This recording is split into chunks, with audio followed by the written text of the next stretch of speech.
하나님의 말씀 에베소서 4장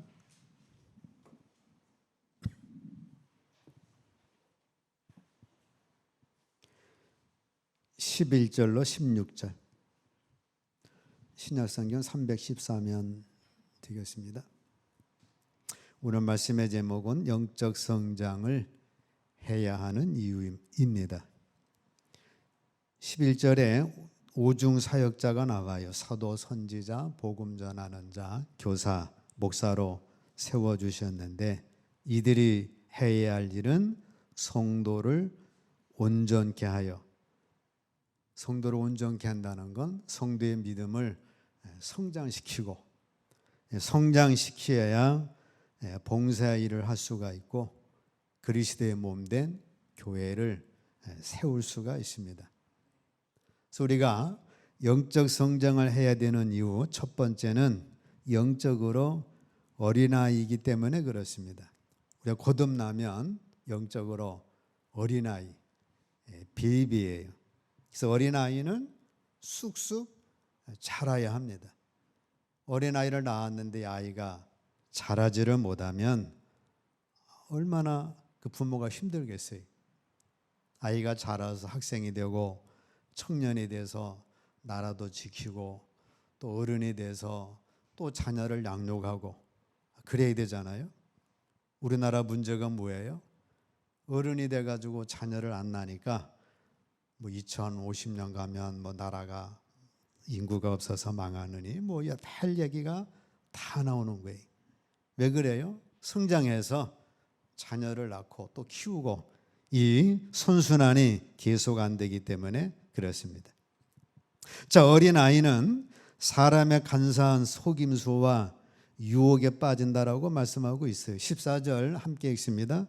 이는 우리가 이제부터 어린아이가 되지 아니하여 사람들의 기술과 간사한 유혹에 빠져 모든 교훈의 풍조에 밀려 요동치 않게 하려 함이라. 자, 어린아이는 이 사람의 간사한 속임수와 유혹에 빠지게 됩니다. 신앙생활 하다가 주변의 말 때문에 또 자기 감정 때문에 또 환경의 어려움 때문에 또 이단의 여러 가지 그런 것에 밀려가지고 어린아이가 어릴 때 휘둘리게 돼요. 어린아이는 어때요? 먹는 것 때문에 휘둘리고 장난감 때문에 휘둘리고 하여튼 별것도 아닌데 그거 가지고 서로 막 싸우고 합니다. 예배에 와서 말씀 들으면 은혜를 받지만 돌아가서 또 금세 누가 나를 어떻게 했대 그래가지고 그런 것도 휘둘리고 간사한 유혹에 휘둘리고 교훈의 풍조에 휘달리게 되고 어린아이는 변덕이 심하며 상처를 잘 받습니다. 그래서 교회 안에서도 신앙생활 하다가 어느 순간에 설교 때문에 시험 들었네, 나를 쳤네, 누가 나를 어떻게 했네, 말도 안 되는 거 가지고 시험 드는 사람이 생깁니다. 그래서 어린아이는 말도 안 되는 것 가지고 시험에 빠지죠. 마찬가지 우리 영적인 어린아이도 그렇습니다. 영적인 어린아이는 자기중심적이고 늘 비교하며 질투를 해요. 그래서 어린아이는 모든 걸 자기 의지로 해석을 하고 다른 사람과 또 비교를 잘하고 특히 남이 세워지는 것에 대해서 예민하게 반응하고 불만을 가지기도 합니다. 그래서 이 어린아기는 봉사도 할 수가 없어요. 봉사 좀 하다가 어려우면 낙심이 됩니다. 섬김도 할 수가 없고 교회도 세울 수가 없어요. 그래서 우리는 영적으로 거듭나면 어린아이이기 때문에 잘 자라나셔야 합니다. 두 번째는 우리가 영적 성장을 해야 되는 이유는 하나님께서 주신 이 축복을 누리기 위해서입니다. 요한 3서 2절 함께 읽습니다. 사랑하는 자여 네 영혼이 잘됨같이 네가 범사에 잘되고 내가 간구하노라. 하나님이 우리에게 주신 영적인 축복 많죠. 사망에서 구원하고 질병에서 치유하시고 가난에서 부유케 하시고 성공과 번영, 기도 응답 등 수많은 하나님의 축복이 있습니다. 이 땅에도 하나님이 무한한 축복을 주셨어요. 바닷속에 얼마나 물고기가 많아요. 땅속에 얼마나 보석이 많아요. 저 사막에 얼마나 석유가 많아요. 또 숲에 얼마나 많은 과일, 열매, 풍성한 축복을 이 땅에 주셨습니다. 이 땅에 많은 축복을 주셨는데 그러면 예수 믿는 사람들은 가난하고 안 믿는 사람들은 재벌되라. 하나님이 그렇게 해서 이 땅에 수많은 보석을 준 게 아니에요. 먼저는 누가 누려야 돼요? 하나님을 믿는 백성들이 그 축복을 누려야 되는 거예요.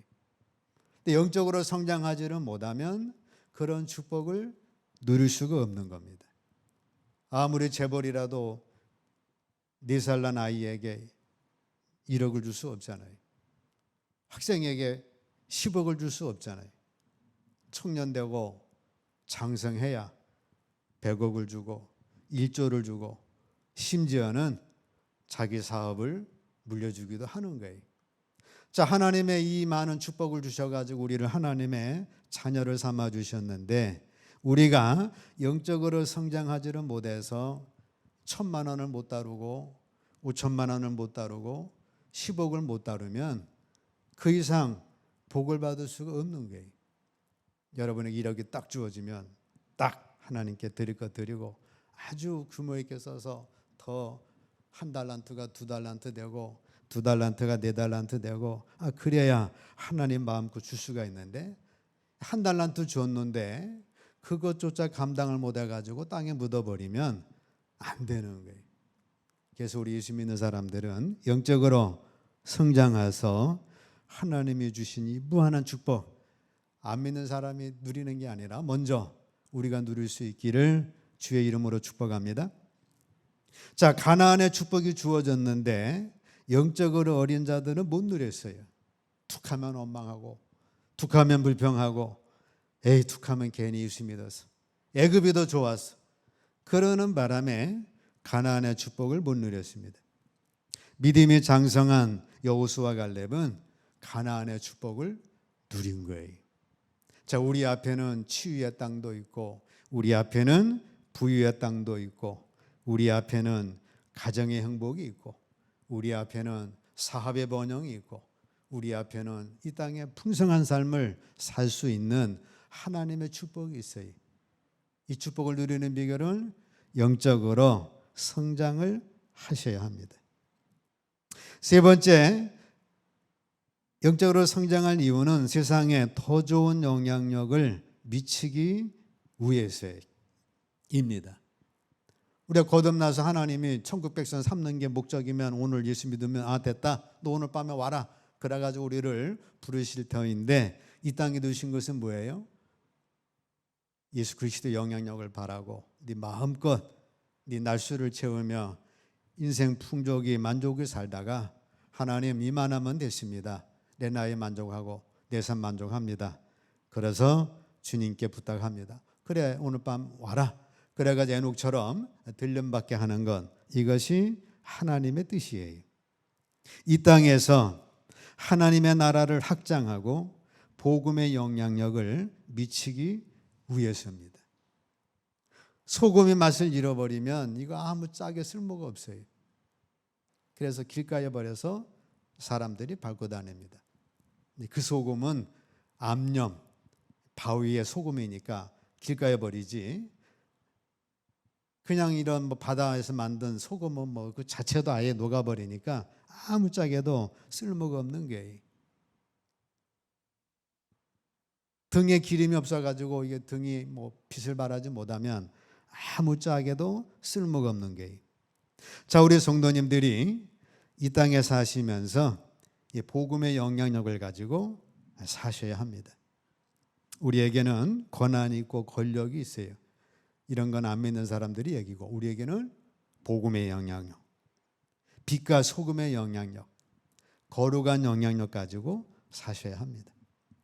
부정적인 영향력이 아니라 긍정적인 영향력을 끼치는 자가 되셔야 합니다. 나의 영적 성장은 나 한 사람의 것이 아니에요. 나와의 영적 성장에는 나와 관련된 모든 영역과 모든 사람에게 다 달려 있는 겁니다. 여러분들이 어디까지 성장했느냐에 따라서 나하고 같이 사는 사람, 내가 만나는 사람, 내가 속한 사회, 심지어는 나라까지도 그 영향력의 축복이 있는 거예요. 모세 한 사람의 영향력으로 이스라엘 백성이 애굽에서 400년 종살이하는 그 민족을 구원해내잖아요.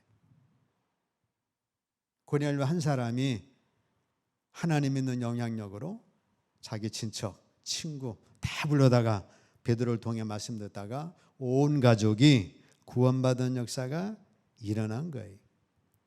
라합이 비록 기생이었지만 그 한 사람의 영향력으로 라합의 온 가족이 여리고 성에서 멸망당할 때 구원을 받은 겁니다.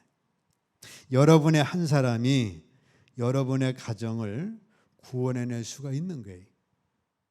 저희 가정은 어머니의 영향력으로 온 가족이 구원받고 그 자녀가 구원받고 이런 축복이 있었던 겁니다.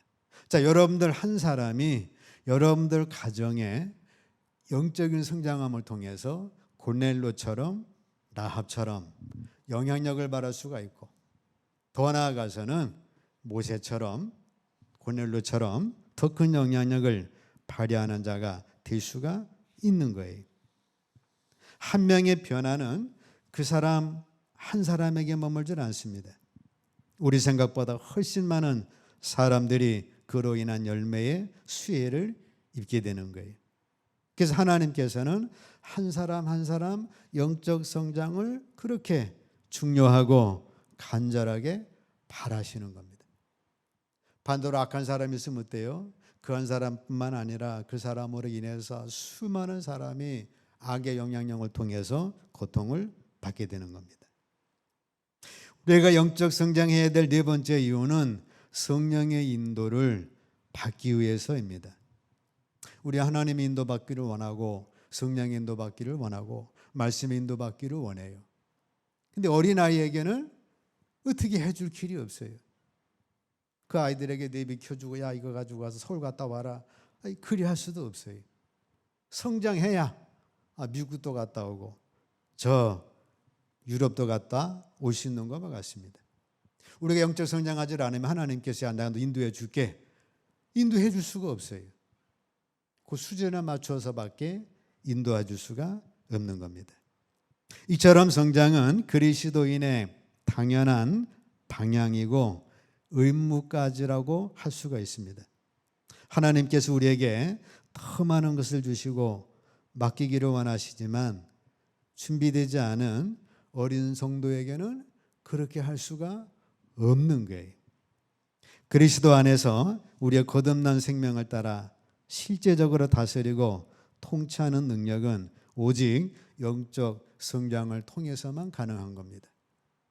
우리가 믿음이 성장해서 고린도전서 13장 4절로 7절 사랑장이 임하면 그 사랑으로 인해서 내 삶을 다스리고, 갈라디아 5장 22절 23절 성령의 열매로 내 삶을 다스려 나가고, 거기에 성령님의 인도받아 나가기 때문에 우리 삶은 엄청난 이 축복의 삶을 누릴 수가 있는 겁니다.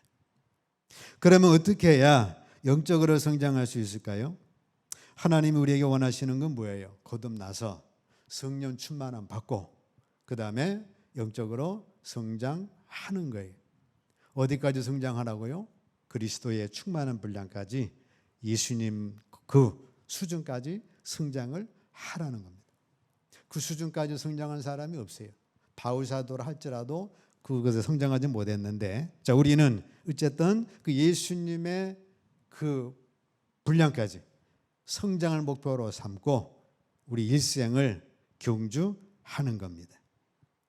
자, 성장하려면 첫 번째 갓난아이와 같이 순전한 젖을 사모하셔야 합니다. 베드로전서 2장 2절 함께 읽습니다. 갓난 아이들 같이 순전하고 신령한 젖을 사모하라.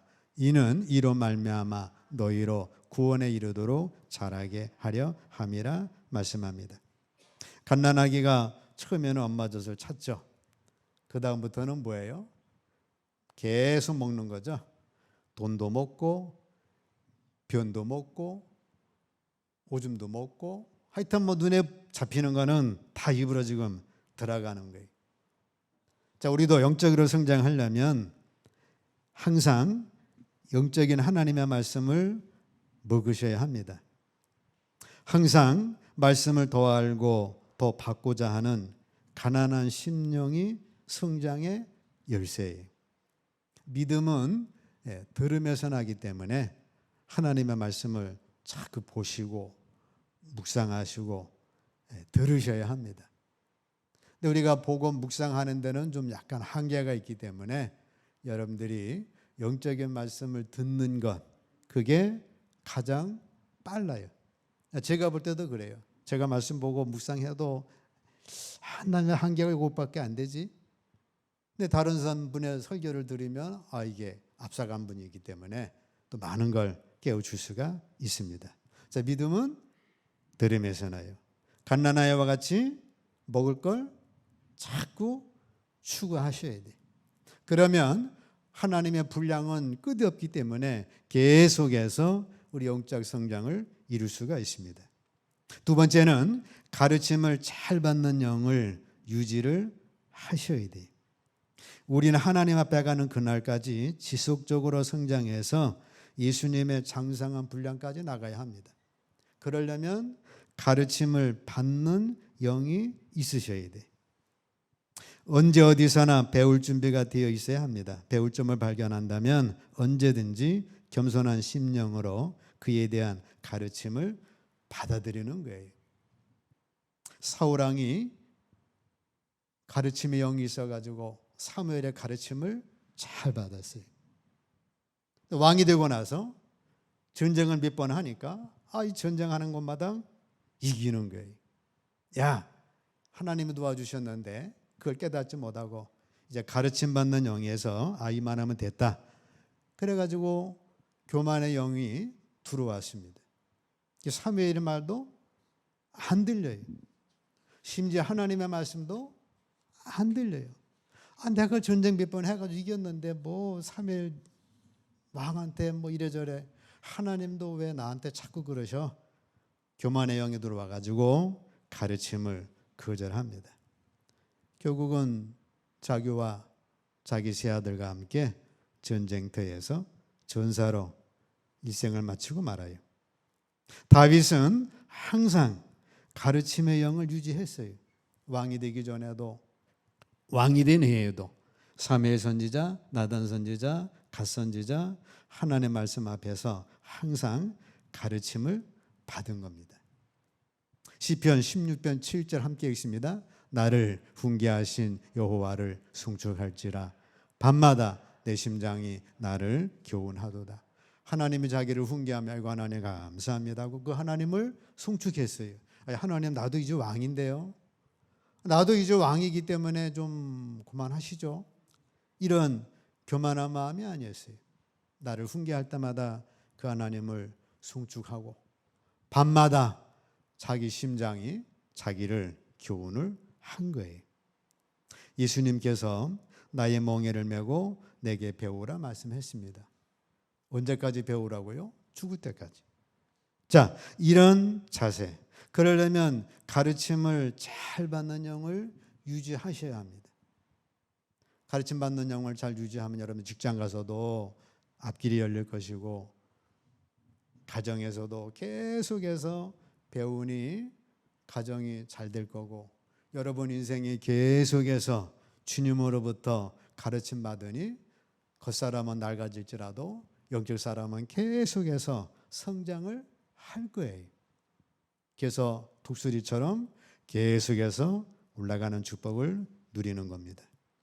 세 번째는 의의 말씀을 삶의 모든 분야에 적용하고 살아가셔야 합니다. 히브리서 5장 13절 함께 있습니다. 대서 젖을 먹는 자마다 어린아이니 의의 말씀을 경험하지 못한 자요. 의의 말씀을 경험하지 못했다는 건 말씀을 능숙하게 다루지를 못한다는 거예요. 젖만 먹는 자는 고구마도 먹어야 되고 사과도 먹어야 되고 빵도 먹어야 되고 커피도 마셔야 되고 고기도 먹어야 되고 그래가지고 성장해서 많은 것들을 익숙하게 다룰 줄 알아야 되는데 이 젖만 먹고 있으면 다른 거 먹으면 금방 체해가지고 소화를 못 시키는 거예요. 어떤 말씀을 들어도 소화를 시켜야 되는데 사울왕처럼 소화를 못 시키니까 그게 어린아이다 그 말입니다. 우리가 하나님의 말씀 들을 때 어떤 말씀을 들어도 우리 마음의 문을 열고 그 말씀을 딱 소화시킬 수 있으셔야 합니다. 의의 말씀에 능숙하지 못한 자, 의의 말씀을 경험하지 못한 자. 축구 선수가 축구 경기 오는데 헛발질하고 패스를 해야 되는데 패스를 못하고 골을 넣어야 되는데 골을 못 넣으면 무섭다고 도망가면 이 축구 선수가 될 수가 없어요. 축구 선수는 공에 능숙해야죠.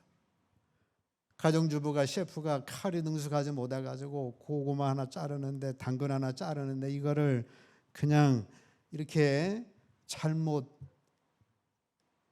능숙하지 못하게 자르고 있으면 그게 어떻게 전업주부고 그게 어떻게 셰프가 되겠어요? 자, 성숙한 성도는 의의 말씀에 능숙한 자가 되셔야 합니다.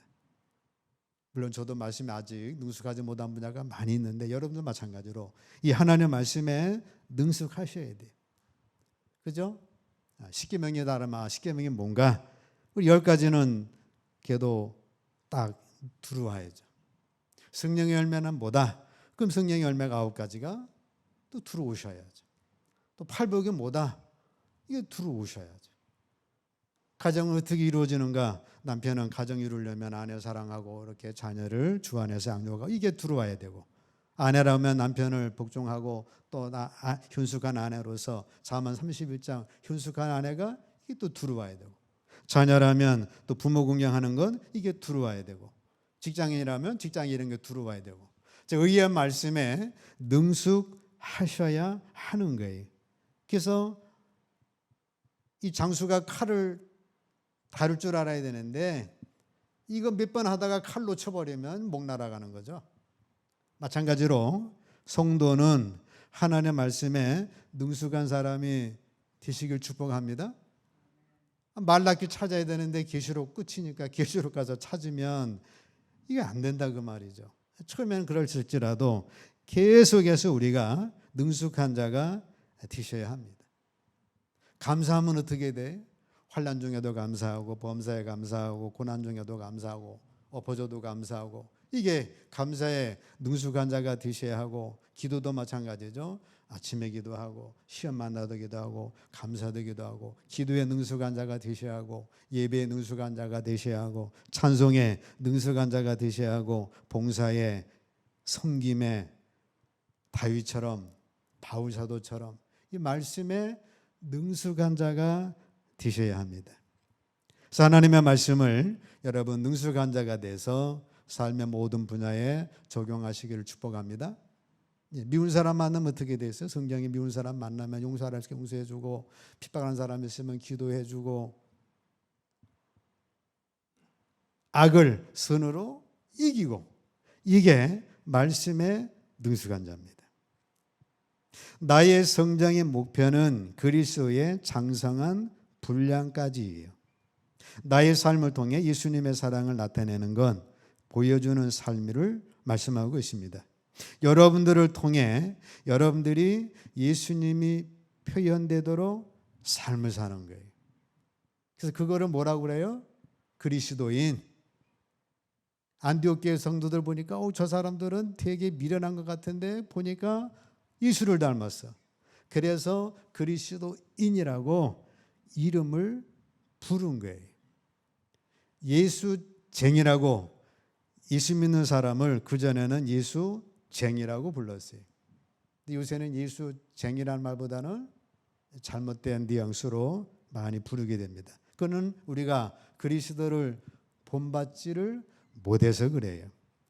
예수님이 생각한 것 우리도 생각하고, 예수님이 말한 것처럼 우리도 말할 수 있도록, 예수님이 행동한 것처럼 우리도 행동한 것처럼, 예수님이 섬겼던 것처럼 우리도 섬기는 것, 예수님이 하나님께 순종했던 것처럼 우리도 순종하는 것, 그래서 우리의 범사가 그리스도의 장성한 분량까지 자라는 것, 그것이 우리 일생의 목표입니다. 이것이 우리의 축복이고 우리의 행복이에요. 안 믿는 사람들은 본받을 게 없잖아요. 배울 게 없잖아요. 사울왕처럼 이제 가르침 받을 필요가 없잖아요. 그리고 교만의 영으로 꽉 차서 인생을 산다면 우리는 반대로 이 가르침의 영을 가지고 평생 예수님을 나의 구주로 본받아서 살아가기 때문에 우리 인생은 계속해서 하나님의 은혜와 축복이 있는 거예요. 영적 성장을 해야 되겠어요? 안 해야 되겠어요? 해야 되겠죠? 하셔서 하나님이 우리에게 영육간에 주신 축복이 무한합니다. 그 축복을 영적 성장한 자가 받아서 누려야 되는 거예요. 또 그렇게 누리려면 영적 성장하려면 아주 어려운 게 아닙니다. 서울대 가는 것처럼 아무리 공부해도 내 IQ 가지고는 안 되는 그런 불가능이 아니에요. 말씀 사모하시고 가르침 받는 영 잘 유지하시고 말씀을 나의 삶에 적용해서 능숙하게 다루는 훈련을 하시고 예수님을 내가 배워야 되겠다. 그 예수님을 목표로 삼아서 배워나가시게 되면 우리 계속해서 겉사람은 낡을지라도 속사람은 성장하여 독수리처럼 올라갈 줄로 믿습니다.